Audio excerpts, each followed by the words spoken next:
नमस्कार, मैं हूं आपके साथ प्रदीप आजाद और इस खास पेशकश में आपका स्वागत। महाशिवरात्रि, जाहिर सी बात है कि जब महाशिवरात्रि पर बातचीत की जाती है, चर्चा होती है, तो कई चीजें निकल कर आती हैं। साल में एक बार महाशिवरात्रि का ये जो पर्व मनाया जाता है, इसके पीछे की कहानी क्या है? और इस अक्सर फरवरी महीने में महाशिवरात्रि आती है, तो ज्योतिष के मुताबिक इस महाशिवरात्रि का महत्व क्या है, किस तरह से पूजा अर्चना होती है, और कहा जाता है कि भगवान शिव को खुश करने के लिए काफी मशक्कत भी करनी पड़ती है। आज हम हमारी ओर से बहुत ज्यादा चर्चा नहीं करेंगे, क्योंकि आज हमारे साथ कई प्रबुद्ध जन जुड़े हुए हैं जो महाशिवरात्रि को लेकर अपनी बात रखेंगे कि आखिर इसके पीछे की कहानी क्या है। इस बार जो महाशिवरात्रि मनाई जाने वाली है, इसका पूजा की विधि या इसका जो समय है वो क्या होगा, और किस तरीके से ग्रह नक्षत्रों का प्रभाव पड़ेगा किसी भी चर्चा की शुरुआत करें उससे पहले तमाम मेहमानों से आपको मुखातिब करा देते हैं। डॉक्टर शेफाली गर्ग हमारे साथ जुड़ी हैं ज्योतिषाचार्य दिल्ली से। प्रोफेसर कार्तिक शास्त्री जी हमारे साथ जुड़े हैं अहमदाबाद से। डॉक्टर अनीश व्यास जयपुर से जुड़े हैं। राज शर्मा जी हमारे साथ जयपुर से जुड़े हैं। और सिब्बाल साहब रुड़की से कुछ ही देर में हमारे साथ कनेक्ट होंगे। सबसे पहले डॉक्टर शेफाली जी, आपसे जानना चाहेंगे कि ये जो महाशिवरात्रि का जो पर्व है कितना खास है, क्यों है खास? जी, नमस्कार प्रदीप जी, थैंक यू इतने इम्पोर्टेंट क्वेश्चन के लिए जो आपने मुझसे पूछा। दरअसल हर चंद्र मास का 14वां दिन यानी कि अमावस्या से ठीक एक दिन पहले हम हर माह शिवरात्रि का त्योहार मनाते हैं। और देखा जाए तो ये महीने का सबसे अंधकारपूर्ण दिन होता है और हम लोग इस दिन एक फेस्टिवल सेलिब्रेट करते हैं। मतलब अंधकार और फेस्टिवल, उसका कारण क्या है? उसके पीछे एक बहुत खास कारण है कि शिव ही आदि हैं और शिव ही अंत है। ब्रह्मा जी के बेटे सनत कुमार जी ने स्तोत्र में खुद लिखा है कि शिव ही हर चीज के बेस हैं, उसी से जनरेट हुई है दुनिया। इसके पीछे बहुत सारी धार्मिक कहानियां जुड़ी हैं, पर मैं ये मानती हूँ कि हर चीज एनर्जी का खेल है, हर चीज ऊर्जा से रिलेटेड है। एक तरह की ऊर्जा है जिसे हमने शिव का नाम दिया है और हम सभी उसके अंश हैं, क्योंकि हम सब में भी ऊर्जा है। इस पूरे समूचे समस्त जो चीज हमें दिखाई दे सकती है, हमें आकाश दिखता है, हमें तारे दिखते हैं, हमें नदियां दिखती हैं, हमें आसपास रखा फर्नीचर रखता है, तो वो सब चीजें जो हमें दिख रही हैं उसमें एक तरह की एनर्जी है। तो ये त्योहार हम सेलिब्रेट करते हैं उस एनर्जी के लिए जिसको हम बोलते हैं शक्ति। तो इस दिन ऊर्जा का फ्लो ऑटोमेटिक रूप में ऊपर की ओर होता है, क्योंकि आप नोटिस करेंगे पृथ्वी में गुरुत्वाकर्षण शक्ति होती है और ऊर्जा हमेशा नीचे की ओर जाती है। और हम सबका बेसिक मूल क्या है कि हम अपने चक्रास को एक्टिव करें और नीचे से एक्टिव करते हुए क्राउन चक्रा तक पहुंचे। तो आज शिवरात्रि के दिन ऊर्जा का फ्लो ऑटोमेटिक रूप में ऊपर की ओर होता है पूरे अर्थ का।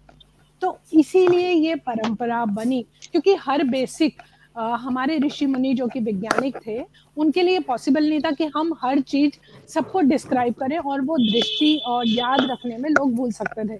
तो इन्होंने एक त्योहार का रूप दे दिया कि इस दिन का फायदा उठाएं, उस अनंत शक्ति जिसको हम शिव के नाम से जाते हैं, वो अनंत शक्ति से हम जुड़े, अपने चक्रास को एक्टिव करें और अपने क्राउन चक्रास तक अपने फ्लो का फायदा उठाएं। क्योंकि एनर्जी खुद ऊपर जा रही है, तो हम जरा सा भी पुश करेंगे, हम पूजा में ध्यान देंगे, तो हमारी एनर्जी ऑटोमेटिकली रूप में ऊपर आएगी। तो मैं शिवरात्रि को विज्ञान की नजर से ये देखती हूँ। धर्म की नजर से उसके पास बहुत सारे आख्यान हैं, शिव और शक्ति जो कि रूप है, शिव जो कि पूरी दुनिया है। शेफाली जी, आपने बिल्कुल विज्ञान के नजरिए से अपनी बात रखी। प्रोफेसर कार्तिक शास्त्री जी, बोलिए सर। सर क्या कहेंगे इस महाशिवरात्रि के पर्व को लेकर, कुछ इसके बारे में बताइए। महाशिवरात्रि का पर्व एक ऐसा पर्व है जिसके बोलते हैं कि महा महीने में वसंत ऋतु का प्रारंभ हो जाए। उसी टाइम जब भगवान वामन स्वरूप में पृथ्वी पर आए थे, तब भगवान विष्णु को बोला था, विष्णु ने बलि राजा को बोला था कि हर 4 महीने हम आपके रक्षण के लिए रहेंगे। तो ऐसा होता है कि आज भगवान ब्रह्मा जी शिव पाताल लोक में जाने वाले, तो उसी दिन यहाँ पर शिव पूजा का बड़ा महिमा रखता है। क्योंकि आज हम लोग शिव पूजा करते एक आसन में, जैसे मेरे शेफाली जी ने बोला, एक आसन लगा के बैठते, तो सबसे पहले हमारे जो शरीर का मूलाधार चक्र होता है, वो मूलाधार चक्र अपना एक्टिव हो जाता है। तो शिव की पूजा करने से सबसे पहले हमें कल्याण की प्राप्ति है। तो हर एक आदमी के जीवन के अंदर कल्याण की प्राप्ति के लिए सबसे पहले शिव पूजा करना बहुत ही जरूरी है। क्योंकि सबका शव यानी कोई मरा हुआ इंसान जो होता है, उसकी बॉडी को हम शव कहते हैं। तो शव का अपभ्रंश शब्द शिव है, यानी अजर और अमर जो आत्मा है उसे भी शव कहा जाता है, यानी शिव कहा जाता है। क्योंकि उसको भी लास्ट में हम स्मशान में ले जाते हैं, शिव पवित्र माना जाता है। तो ये महाशिवरात्रि के दिन आप आइए, बनारस के अंदर आइए, उस दिन महाशिवरात्रि के दिन भगवान शंकर और पार्वती का बड़ा उत्सव होता है। उनकी वहां पर शादी की जाती है और वहां पर उसका एक बड़ा सा उत्सव मनाया जाता है। तो भगवान शिव और पार्वती जी का उस दिन विवाह भी होता है। तो जो भी दिन महाशिवरात्रि के दिन उपवास रखता है, उसको भगवान शिव उसका कल्याण करते हैं। कल्याण की मतलब ऐसा होता है कि आपके जीवन में शिव जी की पूजा करने से रोग आदि की जो भी उत्पत्ति होती है, ग्रहों से संबंधित कोई भी ग्रह योग की बीमारी आपके पास है, उचित है कि आप इस दिन भगवान शिव जी की पूजा करते हो, तो आपको अच्छी सी हेल्थ की भी एक प्राप्ति हो सकती है। क्योंकि 9 ग्रहों के ऊपर भगवान शिव जी का आधिपत्य है। आप शिव की पूजा करते हो, तो विशेष रूप से ये महाशिवरात्रि के दिन जिनको 7.5 पनौती चल रही है, वैसे हमारी मकर राशि, कुंभ राशि और मीन राशि वाले के जितने भी जातक है, यदि वो शिव की पूजा करते हैं, दूध, अभिषेक, काले तिल है भगवान शिव जी को अर्पण करते हैं, तो ऐसा कहा जाता है कि जो कष्ट पड़ने वाला होता है पनौती का, वो कष्ट भी उससे हम निवारण कर सकते हैं।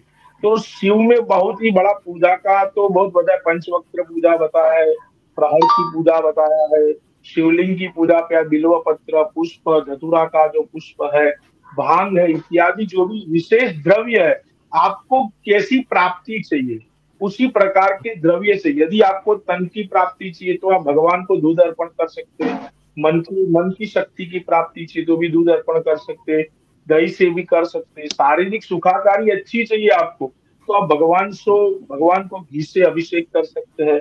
यदि आपको लक्ष्मी की प्राप्ति करनी है तो गन्ने का रस और मधु, जो मध होता है वो हनी, उससे भी आप भगवान को अभिषेक करते तो प्राप्ति। तो विशेष द्रव्य से इस दिन भगवान शिव की लोग पूजा करते और उपवास भी रखते। फोन ऐसे बंद करी बाबा। अरे आप फास्ट भी कर सकते हो। इस दिन फास्ट करने से क्या होता है कि अपनी जो ओरा है, अपना जो चक्र है, वो सभी चक्र एक्टिवेट करने के लिए उस दिन हमको फास्ट रखना पड़ता है।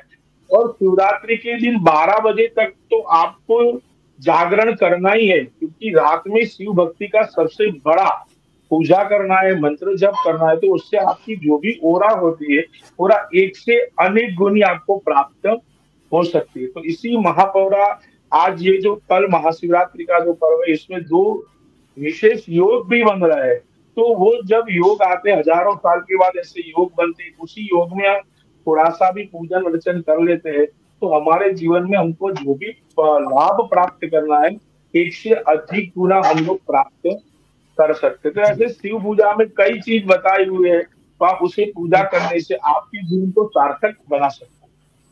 ठीक सर, ठीक सर। सिमल साहब जी सर, आप भी बताइए कुछ। बहुत बहुत धन्यवाद आपका। मेरी आवाज आ रही है? बिल्कुल आ रही है जी सर। तन्मय मनः शिव संकल्प मस्तुहु। शिव माने कल्याणकारी, जो हमें कल्याण की ओर ले जाए। देवादिदेव महादेव जब समुद्र मंथन हो रहा था, सब देवताओं ने कहा भाई अब कालकूट नामक विष प्रकट हो गया तो कौन ग्रहण करे? तो भगवान देवादिदेव महादेव ने उसको ग्रहण किया। तो तन्मय मनः शिव संकल्पमस्तु, मेरा मन, तुम्हारा मन शुभ संकल्पों वाला हो। वो किसका? शिवम करोति कल्याणम, शिव करते हैं कल्याण। तो चाहे कालकूट विष की बात हो, चाहे वेद व्यास जी की बात हो। मैं कल शिव पुराण और लिंग पुराण का अध्ययन मनन चिंतन कर रहा था, तो उसमें प्रदीप जी मार्कंडेय ऋषि की शिव उपासना, दुर्वासा ऋषि की शिव उपासना, लोमेश ऋषि की शिव उपासना, गर्गाचार्य की शिव उपासना, देवी अनसुईया महर्षि अत्रि की शिव उपासना, महर्षि कपिल की शिव उपासना, महर्षि वाल्मीकि की शिव उपासना, भगवान वेद व्यास की शिव उपासना और उपमन्यु की उपासना। तो राजा भगीरथ जब गंगा जी को नहाने लगे तो कौन इसको धारण करेगा? तो भगवान शिव प्रकट हो गए। इसी प्रकार ये जो फागुन मास है, इसकी कृष्ण पक्ष की चतुर्दशी तिथि को रात्रि काल में भगवान शंकर समस्त जीव जंतु और मनुष्यों के कल्याण के लिए लिंग रूप में प्रकट हुए हैं। ये शिव पुराण का आख्यान है। तो ये जो फागुन मास है, इसकी कृष्ण पक्ष की रात्रि को भगवान देवादिदेव महादेव पाषाण के लिंग के रूप में संसार के कल्याण के लिए प्रकट हुए। अब शिव रात्रि, शिव यानी कल्याणकारी रात्रि, जो अंधकार को दूर करने की रात्रि, एक भक्त के लिए, आध्यात्मिक चिंतन के लिए यह रात्रि तन्मय मनः शिव संकल्पमस्तु की ओर जाने की यात्रा है। यानी उस शिव की ओर जाने की यात्रा है जहां आत्म कल्याण अनुभूति हो, जहां हम अपनी आत्मा का कल्याण कर सकते हैं। ये योगी के लिए भगवान देवादिदेव महादेव से बड़ा कोई योगी नहीं है। भगवान देवादिदेव महादेव से बड़ा कोई तंत्राचार्य नहीं है, कोई ज्योतिषाचार्य नहीं है, कोई मंत्र शक्ति का अधिष्ठाता नहीं है। जितने बड़े भगवान देवादिदेव महादेव शंकर है। चाहे गंगा जी की बात करें, चाहे देवासुर संग्राम की बात करें, चाहे पार्वती जी की तपस्या की बात करें, तो भगवान देवादिदेव महादेव ने, चाहे मार्कंडेय ऋषि की बात करें, भगवान ने सबका कल्याण किया है। तो शंकराचार्य जी की शिव उपासना प्रसिद्ध है। तो 18 तारीख को आ रहा है शुभ योग में महाशिवरात्रि का पावन पर्व, जिसमें त्रिग्राही योग भी बन रहा है और चतुर्दशी तिथि के स्वामी भी होते हैं भगवान शिव। तो इसलिए शिवरात्रि को 4 प्रहर की पूजा, त्रयोदशी तिथि रहेगी शाम 8 बजे तक, उसके बाद 8 बजे के बाद चतुर्दशी तिथि हो जाएगी प्रारंभ। और कुंभ राशि में 30 वर्ष बाद शनि का भी संयोग है और वहां सूर्य भी कुंभ राशि में विराजमान है, चंद्रमा का भी हो जाएगा संयोग, सर्वार्थ सिद्धि योग भी है। तो भक्तों के लिए बहुत महत्वपूर्ण यानी एनर्जिक काल आ रहा है, साधना के लिए, उपासना के लिए, आराधना के लिए। तो 4 प्रहर की पूजा का विधान है, रात्रि काल को जागरण का विधान है, भगवान को बेलपत्री चढ़ाने का विधान है, भगवान को चंदन और बिना रुद्राक्ष को धारण किए हुए भगवान शंकर की पूजा कभी भी नहीं करनी चाहिए। रुद्राक्ष को चंदन का लेपन करके एक वस्त्र पे अगर आप पूजन करते हैं तो फल 10 गुना हो जाता है। एक विशेष बात मैं बताता हूं, गंगा जल अगर घर में हो तो सिर्फ गंगा जल से, जैसे मेरे गुरुकुलम में 50-100 लीटर गंगा जल रहता है, तो हम सिर्फ गंगा जल से ही भगवान का अभिषेक करते हैं। तो सिर्फ गंगा जल से भी अगर आप अभिषेक करते हैं भगवान शंकर का, अगर आपके पास कोई सामग्री नहीं है, गंगा जल से ही, तो बहुत चमत्कार होने वाला है। 108 बेलपत्री हो या 1008 बेलपत्री भगवान शिव को बड़े आराम से षडाक्षर मंत्र से या पंचाक्षर मंत्र से आप नमः शिवाय भी बोल सकते हैं और ओम नमः शिवाय बोल सकते हैं। चंदन का लेपन करके भगवान देवादिदेव महादेव को चढ़ाते जाएं, 4 प्रहर का पूजन करें। गाय का दूध, गाय का घृत, गाय का दही बहुत अच्छा रहता है, भैंस का नहीं, गाय का। भले भगवान के पास और भगवान शंकर से और क्या सीखना है। भगवान शंकर के स्वयं के सवारी नंदी है, मां दुर्गा जी की सवारी शेर है, गले में सर्प है, कार्तिकेय की सवारी मोर है, गणेश जी की सवारी चूहा है। तो पारिवारिक मिलन, जीव जंतु से मिलन भगवान शंकर से ही सीखना है। जो सर्वे भवन्तु सुखिना सर्वे सन्तु निरामया का जो मूल मंत्र है। और तन्मय मनः शिव संकल्पमस्तु की जो अवधारणा है वो भगवान शंकर से ही है, क्योंकि उन्होंने अपने पास जहां बैल को नंदी जो ब्रह्मचर्य का धर्म का प्रतीक है उसको अपनी सवारी बनाया है, तो माँ दुर्गा जी की सवारी शेर है, कार्तिकेय जी की मोर है, और भगवान गणपति जी के पास चूहा है, गले में सर्पों की माला है, सिर पे गंगा जी हैं, चंद्रमा भी धारण किया हुआ है। तो अगर आपको मानसिक डिप्रेशन है, मानसिक द्वंद्व है, चंद्रमा अष्टम भाव में है, तो चंद्रमा की शांति का उपाय भी भगवान शंकर की आराधना से पूरा हो जाता है। और जैसा भी बताया गया, जो औषधियां हैं, दूध, दही, शहद, पंचामृत, गन्ने का रस, आम का रस, विभिन्न प्रकार की सर्व औषधियों से भी भगवान शंकर का अभिषेक करें। रुद्राभिषेक विशेष आचार्यों के द्वारा रुद्राष्टाध्याय का पाठ कराते हुए भगवान को गोमुखी से जल अर्पण करते रहें, फल अर्पण करते रहें, चंदन का लेप अर्पण करते रहें, तो बहुत अच्छे योगों में शिवरात्रि का पावन पर्व आ रहा है। इसका लाभ उठाइए और चैतन्यता, दिव्यता, सौम्यता को प्राप्त करिए। ठीक सर, ठीक सर, बहुत बहुत शुक्रिया शिवपाल जी। अनिश जी, आपके पास आता हूँ एक बार। राज शर्मा जी, क्योंकि अक्सर कहा जाता है कि कुछ राशि चक्र भी बदलाव होते हैं, एक पूजा की विधि भी होती है, काफी कुछ सेमवाल साहब ने यहाँ बताया भी। क्या लगता है और क्या कहेंगे शर्मा साहब? दीप जी, आपने बहुत अच्छी सवाल पूछा आपने मुझसे। पहले सभी गुरुजनों को मेरा प्रणाम। हम कई तरीके से देखते हैं शिवरात्रि के बारे में, कि अभी गुरुदेव ने हमें बताया कि शिवरात्रि पे विशेषकर 4 पहर की पूजा होती है। वैसे तो इसमें 8 पहर की पूजा होती है, लेकिन विशेष योग में इसमें 4 पहर की पूजा मानने जाती है। 4 पहर की पूजा चतुर्दशी वाले दिन अगर हम करते हैं तो एक बहुत विशेष योग बनता है, जिसमें भी उस 4 पहर की रात की पूजा में भी तृतीय पहर की जो पूजा होती है वो शिव जी के लिए बहुत मान्य होती है। इस पहर की अगर हम पूजा करते हैं तो शिव योग का योग बहुत ही फलदायी होता है।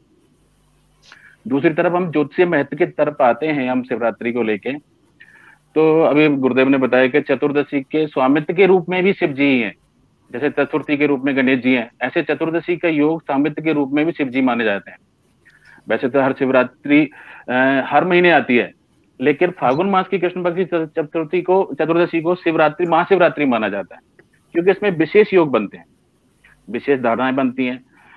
एक और भी है, चतुर्दशी वाले दिन चंद्रमा बहुत कमजोर स्थिति में होता है। कृष्ण पक्ष की चतुर्दशी वाले दिन कमजोर स्थिति में होने के कारण क्या है, भगवान शिव ने इनको अपने सिर पे धारण किया हुआ है। चतुर्दशी वाले दिन अगर हम शिव स्तुति करते हैं, शिव आराधना करते हैं, तो उसमें भी हमें चंद्रमा का फल योग बनता है। चंद्रमा उच्च का होता है, चंद्रमा को बल योग मिलता है। चंद्रमा हमारे मन का प्रतीक होता है, हमारे दृढ़ता को प्रतीक देखता है। इसमें क्या है कि जिस तरीके से हम शिव की स्तुति करते जाएंगे, उस तरीके से हमारे चंद्रमा का योग भी बढ़ता चला जाएगा और आदमी अपने दृढ़ संकल्प क्षेत्र से अपने आप को ऊपर उठाता चला जाएगा। काफी चीजें हैं जो शिव स्तुति से, शिव आराधना से, चतुर्दशी की पूजा से हमें बहुत सारा फल मिलता है। आम आदमी अगर शिव स्तुति के योग बना के लेके चले तो और भी उत्तम मिलता है। अभी गुरुदेव बता रहे थे हमारे कि शिव स्तुति, शिव आराधना, त्र्यंबकेश्वर क्षेत्र का योग, ये एक ऐसा है जो आदमी को हर तरीके से शारीरिक, मानसिक, दृढ़ हर तरीके से सफलता देता है। इसलिए मेरे हिसाब से आदमी को चतुर्दशी का योग तो बहुत अच्छे तरीके से मनाना चाहिए, जिसमें महाशिवरात्रि का योग तो बहुत अच्छे तरीके से होता है और इसका फल आम आदमी को भी बहुत अच्छे तरीके से मिलता है। जी डॉक्टर अनीश व्यास जी, अब देखिए सभी प्रबुद्ध जनों ने, विद्वान सबने अपनी अपनी बात कह दी। यहाँ कुछ सवाल सीधे से ये कि एक तो जो ग्रह नक्षत्र जब चेंज होते हैं, बदलाव जब ग्रह नक्षत्रों में होता है, तो अब क्या बदलाव हो रहे हैं? क्योंकि एक आम लोगों की एक सवाल जुड़ा हुआ होता है कि उनकी राशियों पर या उनके जो दिनचर्या है उस पर क्या प्रभाव पड़ेगा महाशिवरात्रि के बाद से, और क्या योग बन रहे हैं, इसी बारे में थोड़ा सा अपनी जानकारी। देखिए, भगवान शिव ने 7 ग्रहों की रचना की। 2 ग्रह राहु और केतु जो छाया ग्रह के रूप में जाने जाते हैं, वो बाद में बने हैं। और चंद्रमा मन सो जात, चंद्रमा मन और मस्तिष्क का कारक है, कुंडली में 70% की भूमिका चंद्रमा निभाता है और भगवान शिव ने उसे अपने सर पे धारण कर रखा है। इस समय जो ग्रहों की स्थिति है, क्योंकि कुंभ राशि में पिता पुत्र यानी ग्रहों के राजा सूर्य और शनि की युति चल रही है और इसके साथ त्रिग्रह योग भी कुंभ राशि में बन रहा है, लेकिन मीन राशि में दैत्य गुरु शुक्राचार्य जी और देवताओं के गुरु बृहस्पति की युति बन रही है। तो कहीं कहीं जो ये युति बन रही है और जो योग बन रहा है उसके कारण काफी सारा शिवरात्रि के बाद में उतार चढ़ाव की स्थिति बनेगी, भूकंप आने की संभावना बनेगी, कहीं कहीं सड़क दुर्घटनाएं होगी। लेकिन सबसे बड़ी बात, मेडिकल क्षेत्र में नए नए आविष्कार होंगे और भगवान शिव ने 12 राशि के अनुसार 12 ज्योतिर्लिंग की स्थापना की है।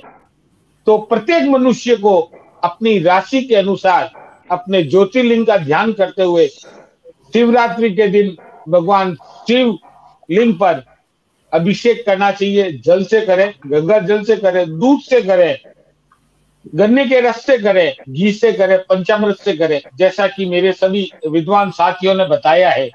और सबसे बड़ी बात, अगर आप राशि अनुसार बात करते हैं तो मेष राशि के जातकों को बेल पत्र शिवरात्रि के दिन जरूर भगवान शिवलिंग पर अर्पित करने चाहिए। वृषभ राशि वालों को दूध मिश्रित जल जरूर चढ़ाना चाहिए, यानी कि दूध और जल का जो कॉम्बिनेशन है वो करना चाहिए।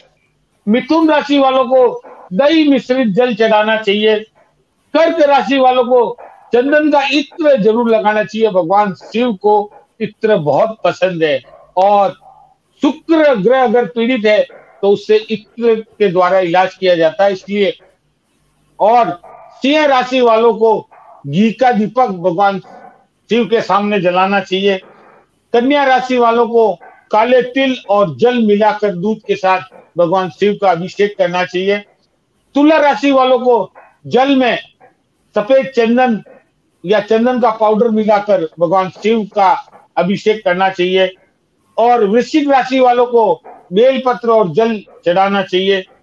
धनु राशि वालों को अबीर और गुलाल उस दिन जरूर अर्पित करनी चाहिए। मकर राशि वालों को भांग और धतूरा, भगवान शिव भांग और धतूरा दोनों को ग्रहण करते हैं क्योंकि उनका नाम ही शिव है, देवों के देव महादेव है। कुंभ राशि वालों को उस दिन पीले पुष्प जरूर चढ़ाने चाहिए। और मीन राशि वालों को गन्ने का रस और केसर का जो है तिलक जरूर करना चाहिए। मैं यहाँ प्रदीप जी सभी को एक बात बताना चाहूंगा कि आखिर महाशिवरात्रि क्या है। यहाँ सबको समझने की बात है, हजारों साल से विज्ञान शिव के अस्तित्व को समझने का प्रयास कर रही है। एक ऐसे शिव भगवान है जो संयुक्त परिवार के रूप में जाने जाते हैं। आज हमारे इस कलयुग में संयुक्त परिवार बिखर रहे हैं, लेकिन शिव परिवार संयुक्त परिवार के रूप में जाने जाते हैं। माँ शिव के साथ पार्वती और उसके बाद में कार्तिकेय जी, गणेश जी, नंदी भगवान और शिव परिवार में हनुमान जी और भैरव जी भी आते हैं।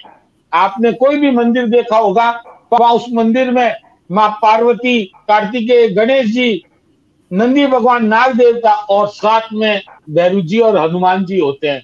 यानी कि आज शिव परिवार का संयुक्त उदाहरण हमारे सामने है। तो अगर किसी का परिवार टूट रहा है तो उन्हें शिवरात्रि के दिन संयुक्त परिवार के रूप में भगवान शिव का अभिषेक करना चाहिए। उनका घर परिवार हमेशा सुरक्षित रहेगा। बिल्कुल। एक सवाल डॉक्टर हरीश जी, यहाँ पर ये भी जो ये महाशिवरात्रि का पर्व है ये कब से कब तक शुरू होगा, क्योंकि समय को लेकर भी कुछ चर्चा है कि अलग अलग मत है। फाइनली इसमें है क्या, कब से कब तक का ये शुरू? देखिए, लोगों के मन में एक धारणा है जो पूजा के लिए भी उपयुक्त समय। जी, मैं वही आपको बता रहा हूँ, सारे दर्शकों को मैं वही जानकारी दे रहा हूँ कि लोगों के मन में एक धारणा है कि हम शिवरात्रि कब मनाएं, 18 को मनाएं या 19 तारीख को मनाएं। लेकिन सबसे बड़ी बात है कि महाशिवरात्रि है वह जो है वो 18 तारीख को मनाई जाएगी, क्योंकि महाशिवरात्रि रात्रि काल में 4 पहर की पूजा होती है। और उस दिन सबसे इंपॉर्टेंट बात, उस दिन शनि प्रदोष का व्रत भी है। उस दिन प्रदोष का शनि है, यानी कि उस दिन जो भी शनि की जातक, जिनके भी शनि पीड़ित है या जिनके जातक को शनि 7.5 है, मकर, कुंभ और मीन राशि वालों को, तो उनको उस दिन शनि भगवान की पूजा करनी चाहिए। और जो 4 पहर की पूजा है उसका एक विशेष टाइम है, वो मैं आप सभी को बताना चाहूंगा। शाम 6:45 से रात्रि 9:35 तक प्रथम पहर की पूजा का समय है। और रात्रि 18 फरवरी और 18 फरवरी को रात्रि 9:35 से रात को 12:24 तक द्वितीय पहर की पूजा का टाइम है। और रात को 12 बजे के बाद में 19 फरवरी शुरू हो जाएगी। और तृतीय पहर की पूजा का टाइम है 12:24 से सुबह 3:14 तक। और जो चौथे पहर की पूजा है उसका टाइमिंग है रात्रि 3:14 से सुबह 6:03 तक। इसमें सबसे बड़ी बात है कि महाशिवरात्रि यानी 18 तारीख को स्वार्थ सिद्धि योग शाम 4:12 से शुरू होगा, जो शाम 6:03 तक रहेगा। और जो महाशिवरात्रि है वह 18 तारीख को ही मनाने उपयुक्त है, क्योंकि चतुर्थी तिथि 18 तारीख को आरंभ होकर 19 तारीख को दोपहर 12 बजे समाप्त होगी। इसलिए महाशिवरात्रि का पर्व 18 तारीख को शनि प्रदोष और स्वार्थ सिद्ध योग में मनाया जाएगा। चलिए, बहुत बहुत शुक्रिया आप सभी का एक तमाम महत्वपूर्ण जानकारियां देने के लिए और कई जो सवाल थे उनका जवाब देने के लिए आपका बहुत बहुत शुक्रिया। आज की चर्चा में इस प्रोग्राम में हिस्सा लेने। Thank you sir. Thank you. ओम नमः शिवाय।